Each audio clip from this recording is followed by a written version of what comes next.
வணக்கம். நான் சாந்தி வெற்றிவேல். உங்களுக்கு இன்னைக்கு சொல்லப் போற கதை காரைக்கால் அம்மையார். இவங்க பேரை சொன்னாலே நிறைய பேருக்கு தெரியும். நமக்கு நிறைய கதைங்களும் தெரியும். ஆனா அது எதுக்காக சொல்லப்பட்டது?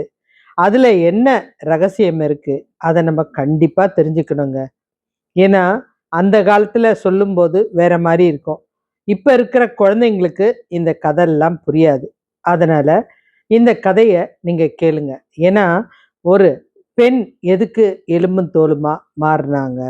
அதுவும் இல்லாம, ஈசன நினைக்கிற இவங்க ஏன் இந்த வடிவத்தை எடுத்தாங்க? இவங்க சொன்ன கருத்து என்ன? அப்படின்றது நம்ம தெரிஞ்சுக்கணும். ஒரு விஷயம், சிவபக்தர்கள் அப்படின்னா, இவங்களுக்கு எவ்வளவு துன்பம் நடந்தாலும் அதை பத்தி கவலையே கிடையாது. அந்த ஆத்மாவை மகிழ்ச்சியா வச்சுப்பாங்க. நீங்க ஒண்ணு பார்த்தீங்கன்னா உங்களுக்கே தெரியும். சிவனடியார்கள்னா சிவனுக்காக ஆடுவாங்க, பாடுவாங்க, பாட்டு பாடுவாங்க, கவலையே படமாட்டாங்க. சுத்தி என்ன துன்பம் நடந்தாலும் எல்லாத்தையும் அவன் பார்த்துப்பான். எனக்கு அத பத்தி கவலையே கிடையாது அப்படின்னு இருப்பாங்க. அதுதான் முக்கியமான விஷயம். அப்படிதான் நம்மனால இருக்க முடியல. இப்ப இந்த கதைக்கு போகலாம். அது ஒரு வசதியான நகரம். வசதின்னாலே காவிரி பூம்பட்டினம் தான். அங்க ஒரு பெரிய வசதியான, அதாவது கோடீஸ்வரர் தனதத்தர், தர்மாவதி, இவங்க 2 பேரும் கணவன் மனைவி. இவங்க வசதிக்கு குறைவே கிடையாது. குழந்தையோ ஒரு அழகான பெண் குழந்தையும் பிறக்குது. செல்வம் அதிகம் இருக்குது, பெண் குழந்தை வேற. அதனால பயங்கர ஆசையோட வளர்த்தாங்க. அந்த குழந்தைக்கும் இறை பக்தி, அந்த குழந்தைக்கெல்லாம் இறை பக்தி சொல்லி கொடுக்கவே வேணாம். ஏன்னா நிறைய குழந்தைங்க அப்பா அம்மா எப்படி நடக்கிறாங்களோ அதை பார்த்து அப்படியே நடக்கும். ஒருவேளை அம்மா டீச்சரா இருந்தா அந்த குழந்தையும் டீச்சரா இருக்கும். அப்பா ஒரு பெரிய அதிகாரியா இருந்தா அந்த அதிகாரத்துவத்துல அந்த குழந்தை நடக்கும். இவங்க 2 பேரும் சிவபக்தர்கள். அப்ப அந்த குழந்தைக்கு தன்னால தெரிஞ்சிடும், நம்மளும் சிவபக்தர் தான் அப்படின்னு சொல்லி கொடுக்கவே முடியாது. தினம் ஈசன் பாட்டை பாட ஆரம்பிச்சிடும், சாமி கும்பிடும், ஈசனை பற்றி நிறைய கேள்வி கேட்கும். இதெல்லாம் எப்போவும் நடக்கும். இப்படி அறிவாற்றலோட இருக்கிற குழந்தை அத்தனை அழகு. முதல்ல அழகுன்றது மனசு ஆத்மா ரெண்டும் சேர்ந்தாதான் அதிகமாகும். மனசுன்றது ஆசை, இதெல்லாம் இருக்கிறது. ஆசை, கோபம், துக்கம், மகிழ்ச்சி எல்லாம் நிறைஞ்சது தான் அந்த மனசு. ஆனா அதை இந்த ஆத்மா தன்னுடைய கண்ட்ரோல்ல வச்சுக்கும் போது, அதாவது இதெல்லாம் நிரந்தரம் இல்லை, அமைதியா இரு அப்படின்னும் போது, அதுக்கு அந்த கோபம் இதெல்லாம் வராது. இதெல்லாம் வரலன்னாலே நம்மளுடைய உடல் ரொம்ப அழகா இருக்கும். அதிக சந்தோஷமும் உடம்புக்கு ஆகாது, அதிக துக்கமும் உடம்புக்கு ஆகாது. அதனால இந்த குழந்தை ரொம்ப அழகா இருந்தது. அது இருக்கிற ஊர்ல இருக்கிற அத்தனை பேருக்கும் அந்த குழந்தையுடைய அழகு அத்தனை பிடிக்கும். அதுல அறிவா பேசுறது இன்னும் ஆற்றலா இருக்கும். சிவன் பாட்டு பாடினாலும் இனிமையா இருக்கும். எல்லாரும் உட்காந்து கேட்க ஆரம்பிச்சிருவாங்க. இந்த அப்பா அம்மாவுக்கு மகிழ்ச்சி தாங்க முடியல. பொண்ணும் அழகா வளர்ந்துட்டு இருக்கா. இப்ப ஒரு கல்யாணம் பண்ற வயசு வந்தாச்சு பொண்ணுக்கு. அப்பாவுக்கு ஒரே கவலை, இத்தனை அழகுக்கு ஏத்த மாப்பிள்ளை நான் எங்க போய் தேடுறது அப்படின்னு யோசிச்சாரு. செல்வத்துக்கும் குறைவு கிடையாது, அழகும் இருக்குது. இதுக்கு இணையா நான் ஒரு மாப்பிள்ளை தேடினேன்னா எங்க போய் பார்க்கறது? இவங்களும் நிறைய இடத்துல சொல்லி வச்சாங்க. அது இல்லாம இந்த பெண்ணோட அழகை கேள்விப்பட்டு பெரிய பெரிய பணக்காரெல்லாம் பொண்ணு கேட்டு வந்தாங்க. அதுல வந்தவர் தான் பரமதத்தர். இவர் ஒரு செட்டியார். இவர் இந்த பெண்ணை கல்யாணம் பண்ணிக்கணும், இவ்வளோ அழகான பெண்ணா இருக்கால, இவ கண்டி நமக்கு வாழ்க்கையில கிடைச்சா இனி நம்மளுடைய வாழ்க்கையே மாறி போகும். அந்த எண்ணத்தோட இவர் பெண் கேட்கிறார். இந்த பெண்ணோட பேரு புனிதவதி. இந்த பெண்ணை நான் கல்யாணம் பண்ணிக்கிறேன், உங்க பொண்ணை கண் கலங்காம நான் பார்த்துப்பேன் அப்படின்னு சொல்லி திருமணத்துக்கு கேட்குறாரு. அவருடைய வசதி வாய்ப்பு, அவர் பண்ற தொழில் எல்லாமே தெரிஞ்சுக்கிட்டு இந்த பரமதத்தருக்கு இந்த அப்பா அம்மா திருமணம் செஞ்சு கொடுக்குறாங்க. கல்யாணம் பண்ணிட்டு ஊருக்கு கிளம்பி போறாங்க. பொண்ணை பிரியறதுக்கே இந்த அப்பா அம்மாவுக்கு கஷ்டம். ஏன்னா இந்த பொண்ணுனால தான் இவங்க யாருன்றது அந்த இடத்துல எல்லாருக்கும் தெரியும். ஏன்னா அந்த பொண்ணு நடந்த விதம் அந்த மாதிரி. பிரியறது கஷ்டம். பொண்ணும் கிளம்பி அவர் கூட மாப்பிள்ளையோட ஊருக்கு போயாச்சு. ஊருக்கு போயிட்டு அந்த இடத்துல அந்த காரைக்கால் ஊர், அந்த ஊருக்கு போனதும் கணவனுக்கு வியாபாரம் ரொம்ப முக்கியம். ஏன்னா அவன் எப்பவும் வியாபார நோக்கத்தோடு தான் இருப்பான். ஏதாவது ஒரு தொழில் செஞ்சுக்கிட்டே இருப்பான், சும்மா இருக்க மாட்டான். அவன் சரி நீ வீட்டுக்கு போ அப்படின்னு வீட்டில் விட்டுட்டு, நான் மத்தியானம் வரேன் சமைச்சு வை அப்படின்னு சொல்லிட்டு போயிட்டான். வந்த புது பொண்டாட்டிய வீட்டில் விட்டுட்டு வியாபாரத்துக்கு போயிட்டான். வியாபாரத்தில் உட்காரும்போது அவனுடைய நண்பர்கள் வராங்க. என்ன பரமதத்தா, கல்யாணம் ஆயிடுச்சா? நீ ஆசைப்பட்ட பெண்ணை கல்யாணம் பண்ணிட்டியா? ரொம்ப சந்தோஷமா இருக்கு. அப்போ மாம்பழம் அப்படின்றது கொஞ்சம் முக்கணியில் ஒன்று அப்படின்றது மதிப்பு வாய்ந்தது. அதனால் 2 மாம்பழத்தை கொண்டு அவர்கிட்ட கொடுக்குறாங்க. என்னுடைய தோட்டத்தில் விளைஞ்சது, அதனால் அதிக சுவையாக இருக்கும். எனக்கு எதையும் செய்ய முடியல, நேரம் இல்லை. அதனால் உன்னை பார்த்தவனே இந்த மாம்பழத்தை கொடுக்கணும் போல இருந்தது அப்படின்னவனே அவரும் அதை சந்தோஷமாக வாங்கிட்டு, சரி இந்த மாம்பழத்தை வீட்டில் கொடுத்துரு, நான் மத்தியானம் வரேன்னு சொல்லிடு புனிதவதி கிட்ட அப்படின்னு வேலைக்காரனை அனுப்பிச்சி விட்டார். அவனும் கொண்டு போய் கொடுத்துட்டு வந்துட்டான். இந்த அம்மா அழகாக சமைச்சாங்க. இந்த புனிதவதி அழகாக சமைச்சான். அவள் சமையலுக்கு சொல்லணுமா, அத்தனை அருஞ்சுவை உணவும் செஞ்சிட்டான் புருஷனுக்காக. அந்த மாம்பழம் கொண்டு கொடுத்ததும் அதையே ஒரு தட்டில் எடுத்து வச்சுட்டான். திடீர்னு வெளியில சத்தம் கேட்குது, பிச்சாந்தேகி அப்படின்னு. இந்த அம்மாவுக்கு பதச்சிடுச்சு. சிவபக்தர் ஒரு அன்னதானம் கேட்கும்போது இல்லைன்னு சொல்ல முடியாது. ஆனால் இது புது வீடு, வாழ போகிற வீடு. இந்த வீட்டில் எப்படி எடுத்துப்பாங்கன்னு தெரியாது, தன் கணவர் எப்படி நினைப்பாருன்னு தெரியாது.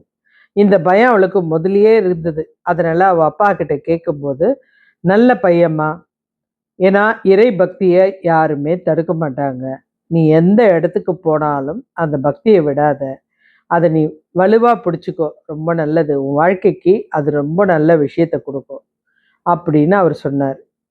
அதனால் இந்த அம்மா உடனே அந்த சிவனடியாரை கூப்பிட்டு, வாங்க சாமி உட்காருங்க அப்படின்ட்டு சாப்பாடு போடுறாங்க. போடும்போது அந்த சிவனடியார் கேட்குறார், வேற எதனா இருக்கா அப்படின்னு கேட்குறாரு. இதோ சாமி மாம்பழம் எடுத்துகிட்டு வரேன் அப்படின்னு மாம்பழத்தை அரிஞ்சு கொண்டு வச்சுட்டாங்க. அவர் சாப்பிட்டுட்டு, ரொம்ப நல்லா இருந்ததுமா சாப்பாடு, சந்தோஷம், நீ நல்லா இருப்ப அப்படின்ட்டு கிளம்பி போயிட்டார்.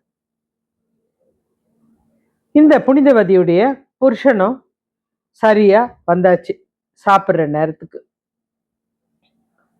புருஷன் வந்தவொடனே அவளுக்கு ரொம்ப சந்தோஷம். ஏன்னா காலையில் வீட்டுக்கு வந்தவா அதுக்கப்புறம் கணவரை பார்க்கல, அதோட இப்போதான் பார்க்குறா.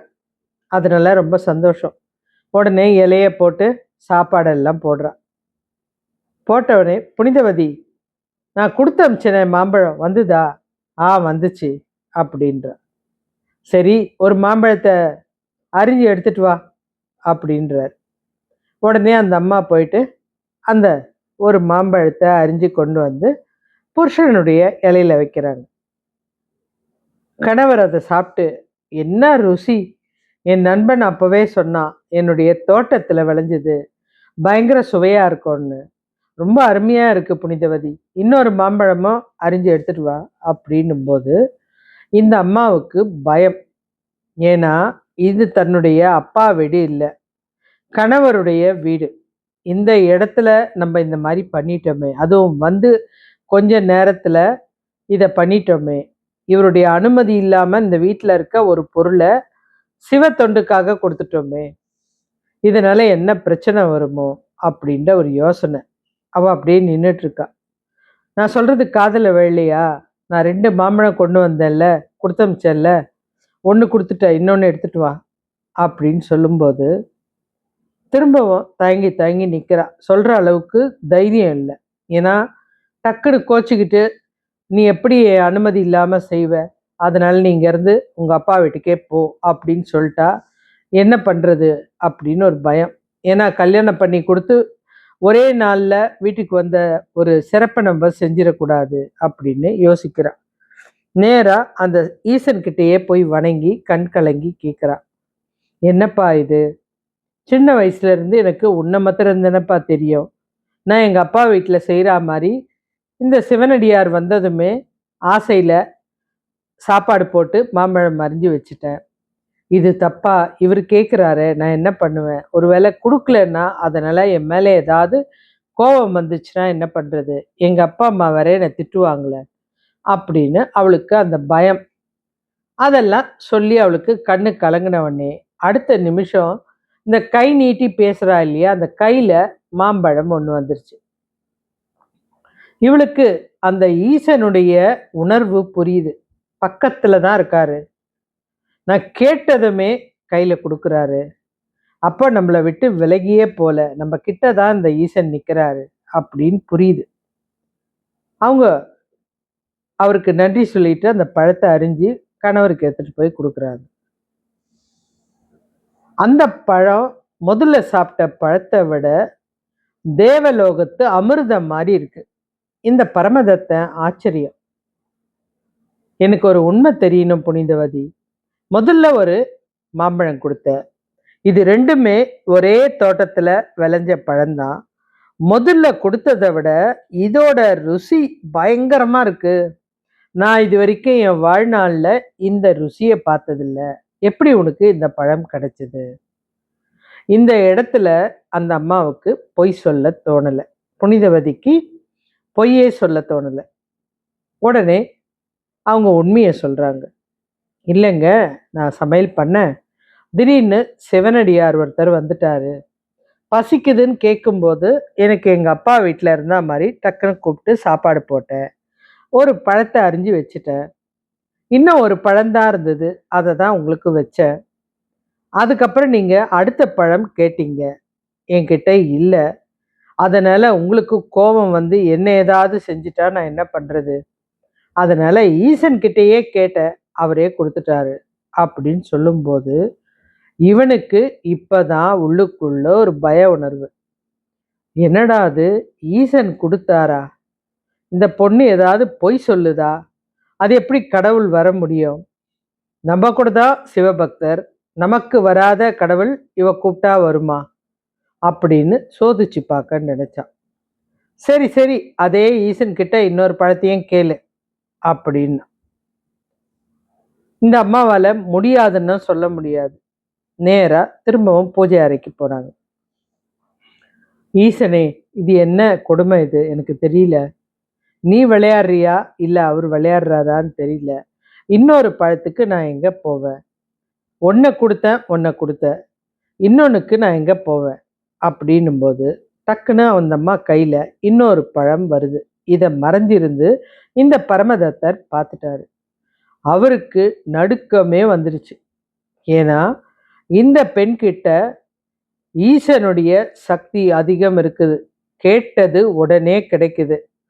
அப்போ இவ வந்து தெய்வ சக்தி மிக்கவள். இவளை திருமணம் பண்ணிக்கிட்டோமே, இதனால நம்மளுடைய வாழ்க்கைக்கு ஏதாவது பிரச்சனை வரப்போகுது அப்படின்னு ஒரு பயம் வந்துருச்சு. அந்த மாம்பழத்தை அரிஞ்சு கொண்டு வரும்போது அவருக்கு சாப்பிட பயம். ஏன்னா நம்ம சோதனை பண்ணதை தெரிஞ்சு இந்த கடவுள் நம்மளுக்கு எதனா தண்டனை கொடுத்துட போகுது அப்படின்னு. புனிதவதி, எனக்கு அவசர வேலை இருக்கு, மறந்துட்டேன், நான் வெளியில போகணும், நான் கிளம்புறேன் அப்படின்னு வெளியில பரபரன்னு கிளம்பி போயிட்டாரு. இவங்களும் சாயங்காலம் வருவாரு, மறுநாள் வருவாரு, அப்புறம் வருவாருன்னு பார்த்தாங்க. அவரு வியாபாரம் பண்ற கடைக்கு போய் பார்த்தாங்க. ஆனா எந்த இடத்துலயும் அவர் கிடையாது. இவங்களுக்கு ரொம்ப ஆச்சரியமா இருந்தது. கிட்டத்தட்ட நிறைய ஆண்டுகள் போயிடுச்சு. ஒரு 1 வருஷமாவது ஆயிடுச்சு. இவங்களுக்கு இப்ப தன்னுடைய அம்மா, அப்பா கிட்டயாவது இந்த விஷயத்த சொல்லணும். இதுவரைக்கும் நம்ம வாழவே இல்ல. இந்த வீட்ல தனியா இருக்கோம். கணவர் எங்க இருக்காருன்னு தெரியல. அப்படின்னு நேரா தாய், தந்தை வீட்டுக்கு போறாங்க. காவிரி பூம்பட்டினத்துக்கு போறாங்க. போயிட்டு அம்மா, அப்பா கிட்ட சொல்றாங்க. எனக்கு கல்யாணம் பண்ணி குடுத்தீங்க. நான் வேண்டான்னு சொன்னேன். ஆனா, கல்யாணத்தோட சிறப்ப பத்தி எடுத்து சொன்னீங்க. அப்ப கூட நானு ஈசன வழிபடுவேன். உன்னுடைய வழிபாட்டுக்கு தடை இருக்காதுன்னு சொன்னீங்க.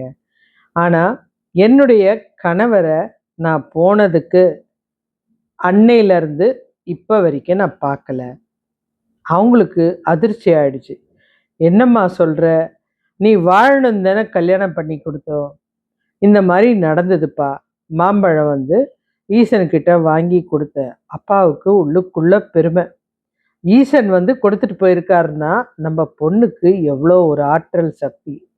அது அவருக்கு ரொம்ப சந்தோஷமா இருந்தது. அதனால வாங்கி குடுத்தேன். அதுக்கப்புறம் அவர நான் பார்க்கல. இப்ப வரைக்கும் எங்க இருக்காருன்னு தெரியல. அவரு வசதியானவர் இல்லையா? நாலாப்புறமும் ஆள அனுப்பிச்சு தேட வச்சுட்டாரு. எல்லா பக்கத்துக்கும் போனவங்க, அவரு இந்த ஊர்ல இருக்காரு அப்படின்னு ஒரு ஊர சொல்றாங்க. அவன கூட்டிட்டு வாங்க அப்படின்ட்டு, ஏன்பா உன்னை நம்பி தானே என் பொண்ண கல்யாணம் பண்ணி குடுத்தேன். நீ இப்படி அம்போன்னு விட்டுட்டு போலாமா? அப்படின்னவுடனே, இல்லைங்க எனக்கு உங்க பொண்ணு கூட வாழ விருப்பம் இல்ல. எனக்கு பயமா இருக்கு.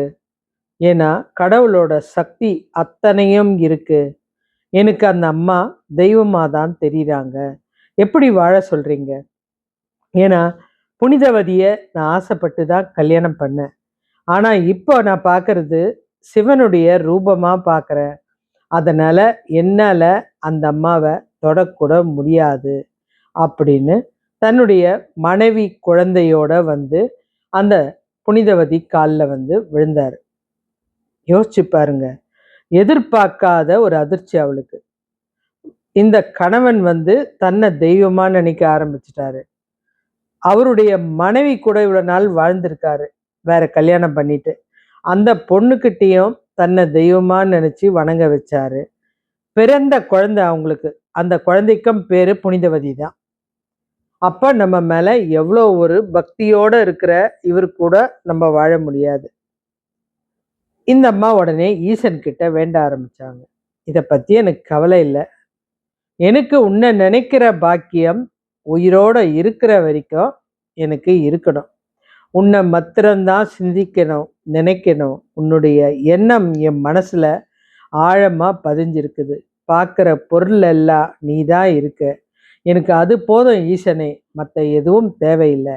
ஆனா எனக்கு ஒரு வரம் வேணும் அப்படின்னு சொல்லும்போது ஈசனுக்கே ஆச்சரியமா இருந்தது.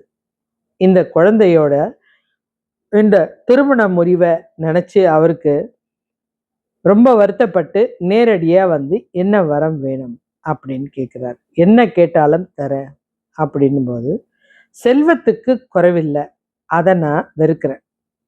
இந்த உடல் அழகு இருக்க, இது அளவுக்கு அதிகமாவே இருக்கு, இதையும் நான் வெறுக்கிறேன். எனக்கு உன்னுடைய பக்தி கொடுக்கிற சந்தோஷம் உலகத்துல எதாலையும் கொடுக்க முடியாது. செல்வமும் கொடுக்காது, அழகும் கொடுக்காது. இனி இந்த உடல், பொருள், ஆவி, ஆத்மா எல்லாம் உன்னுடைய நிழல் தேடி மாத்திரம்தான் அலையணும். நான் உன்னை தேடி ஈசனை நோக்கி பயணம் செய்ய போறேன். அதனால இந்த அழகு தடையா இருக்கும். ஏன்னா ஒரு பெண்ணா இருந்து என்னால வெளியில எங்கேயும் போக முடியாது, பிரச்சனை வரும். அதனால என்ன கோர உருவமா மாத்திடு அப்படின்னு சொல்லிட்டாங்க. பெத்தவங்களுக்கு கண்ணு கலங்க ஆரம்பிச்சது. எந்த பொண்ணுக்கு அழகு அதிகம் அப்படின்னு நினைச்சு பெருமைப்பட்டாங்களோ, அந்த அழகு அவ வேணான்னு சொல்றாள அப்படின்னு அவங்களுக்கு கண்ணு கலக்கமாச்சு. இந்த நேரத்துல ஈசன் உன்னுடைய அழகு இல்லைன்னா நல்லா இருக்குமா, என்னை பார்க்குறவங்க பயப்படணும், என்னை தொட நினைக்கிறவங்க அலறணும். எனக்கு தேவை உன்னுடைய காலடி மாத்திரம்தான், வேற எதையும் நான் நம்பலை.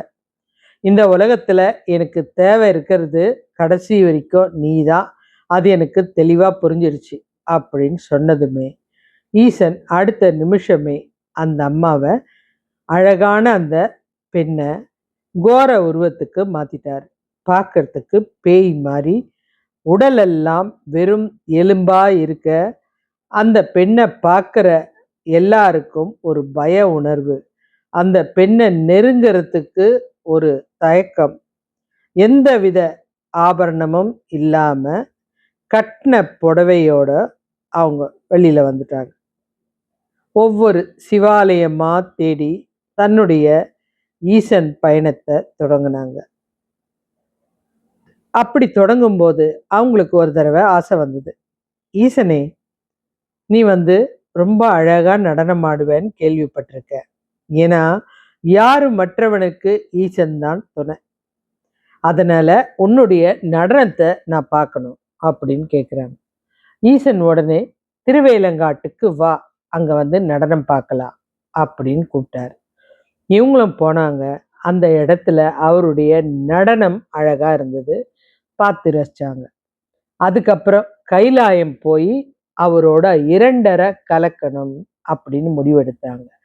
அதுக்கான பயணமா கைலாயம் போகும்போது அவங்களுடைய கால் தயங்கி நின்றுச்சு. ஏன்னா பல இடங்கள் நடந்த இந்த கால் கைலாய மலையில படக்கூடாது, என்னுடைய ஈசன் இருக்கிற இடம் பொக்கிஷமானது அப்படின்னு தலையால நடந்தாங்க. ஒரு பெண் யாரும் செய்ய முடியாத துணிச்சலான செயலை எதுக்கு செய்வா? தன்னுடைய மகன் விருப்பத்துக்காக தான், தன்னுடைய குழந்தையோட விருப்பத்துக்காக தான் செய்வா. எதை வேணாலும் செய்ய துணியக்கூடியவ பெண். அந்த துணிச்சல் செஞ்சு தலையில நடந்து ஈசனை அடையும் போது அம்மையே அப்படின்னு கூப்பிட ஆரம்பிச்சாரு. ஈசன் அம்மையா ஏற்றுக்கிட்டது இந்த தாயை தான். ஏன்னா பிள்ளை நல்லா இருக்கணும்னா எதை வேணும்னாலும் இந்த தாய் செய்வார். இன்னைக்கு வரைக்கும் காரைக்காலில் இவங்களுக்காக மாங்கனி திருவிழா நடக்குது. முதல் நாள் கல்யாணம், மாப்பிள்ளை அழைப்பு, மாங்கனி உபசரணை, அதாவது அந்த சன்னியாசிக்கு உணவு போட்டது, ஈசனோடு கலக்கிறது, இதெல்லாம் அமோகமா நடக்கும். இந்த தாய் நினைச்ச ஒரு விஷயம் என்னன்னா, கடவுள் இல்லாத இடமே கிடையாது. அவன் எல்லாத்துலேயும் உட்கார்ந்து நம்மளை பார்த்துக்கிட்டு தான் இருக்கான். எந்த இடத்துலையும் இல்லைன்னு சொல்ல முடியாது. அதனால தான் இந்த மலையில எல்லா இடத்துலையும் அவன் இருக்கான்.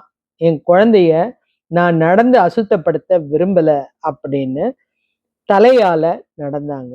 அதுதான் ஈசன். தாய் மாத்திரம்தான் தன்னுடைய குழந்தை விருப்பப்பட்ட குரங்காவும் ஆடுவா, மயிலாவும் ஆடுவா. அதனால ஈசன் இந்த அம்மாவை அம்மையேன்னு ஏத்துக்கிட்டாரு. அவருடைய காலடியே போதும் அப்படின்னு சரணடைஞ்சாங்க. அது வரைக்கும் இருந்த ஒரு சிவனாலயம் விடாம எல்லா இடத்துக்கும் இந்த எலும்புக்கூடு வடிவிலேயே போய் தரிசனம் பண்ணாங்க. இந்த பெண்ணோட தைரியம் எந்த இடத்துலையும் கலங்கி போகாமல், அவங்க வச்ச குறி தப்பாம ஈசனோட காலடியில கலந்துட்டாங்க. இன்னைக்கு வரைக்கும் யாரும் செய்ய முடியாத ஒரு துணிச்சல். அதுதான் இந்த அம்மா ஈசனுக்கு அன்னையான ஒரு காரணம். ஈசனே விரும்பி அம்மையே அப்படின்னு மரியாதை கொடுத்தாரு. எழுந்து அவங்கள சேர்த்து அணைச்சு கூட்டிட்டு போனாரு அப்படின்னா இந்த அம்மாவை தான். ஏன்னா மலை மேல ஆண் கூட செய்கிற துணிகிற காரியம் தலை வழியா நடக்கிறது, அதை தான் இவங்க செஞ்சாங்க. இது மாதிரி பக்தர்களை பார்க்கும்போது ஆச்சரியமா இருக்குங்க. கடவுளோட லீலைய நம்ம இந்த வடிவுகளை தான் தெரிஞ்சுக்கணும். ஆனா இவங்களுடைய தைரியம் நமக்கு வராது. எதுக்காகவும் அவங்க வருத்தப்படலை. இந்த கதை உங்களுக்கு பிடிச்சிருக்கா? இதுல இருந்து நம்ம தெரிஞ்சுக்க வேண்டிய விஷயம், எல்லா இடத்துலையும் இறைவன் இருக்கிறான். தவறு பண்ண வாய்ப்பே கிடையாது. எல்லார்கிட்டையும் இறைவன் இருக்கான். யாரையும் துன்புறுத்தக்கூடாது. அதுதான் இவங்க செய்கிற விஷயம். அதனால கடவுள் இருக்காரு. நீங்க உங்களுக்கு ஏதாவது துன்பம்னா கூட நீங்க தண்டிக்காதீங்க. அவர் பார்த்துப்பாரு. இந்த ஈசன் இருக்கும்போது நம்ம வாழ்க்கையில எந்த பயத்துக்கும் தேவையே இல்லை. இந்த கதை பிடிச்சா லைக் பண்ணுங்க, ஷேர் பண்ணுங்க, நண்பர்களுக்கு சொல்லுங்க, கமெண்ட் பண்ணுங்க. வேற என்ன கதை பேசலான்னு சொல்லுங்க. அடுத்த கதை நாளைக்கு உங்களோட கலந்து வரேன்.